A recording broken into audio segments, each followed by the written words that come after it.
Welcome to the American Film Club. My name is Bella Anna Dubisi. I'm a cultural affairs specialist at the U.S. Embassy in Abuja.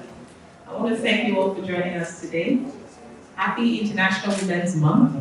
Our film tonight, 9 to 5, The Story of a Woman, tells the stories of a group of Boston secretaries who organized for better pay, more advancement opportunities, and who sought an end to sexual harassment in the workplace.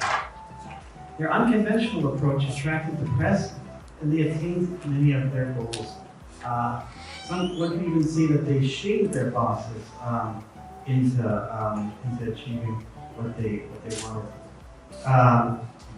We will have a chance to discuss in more detail after the film with the head of our economics section in Sheridan.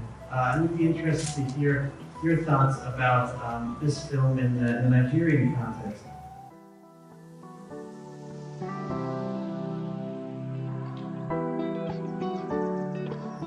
I think for me, one of the most amazing things was so many of these things that we take for granted, but in our lifetime, it's sort of like civil rights movements and the rights of African Americans and minorities, in this case for women, at least in the United States, this stuff is just unbelievable.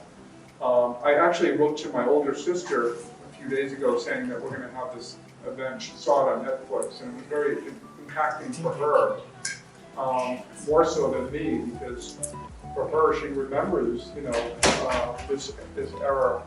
And in fact, one little anecdote, I think it's called Title IX in the United States. They passed a law, I think it was 1972, that all women and girls in elementary and high school had the exact equal access to sports teams.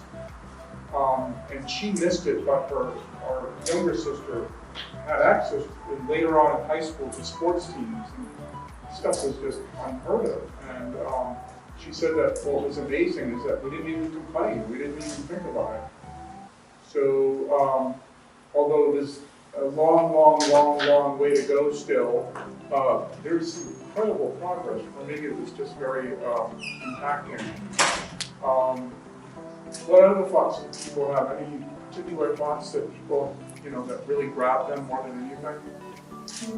When these things fail, what happens to the consciousness that drove it in the first instance? We tell ourselves the blanket truth. Yes, sometimes if we have to argue about it, we argue about it, we get around it, we just say, today is right, and we'll move on. So I think we need more ladies like that coming together to, rub each other's backs, say congratulations, and cheer each other on. I came to realize that I have this unplanned thinking, and deliberate action towards my daughters anytime you try to suppress them. When we're all able to equally contribute to the nation as stakeholders, we're all better for it. So that's just something to keep in mind. Women's rights is not something that women should be pushing, it's something that everybody should be pushing because they are mothers, they are sisters,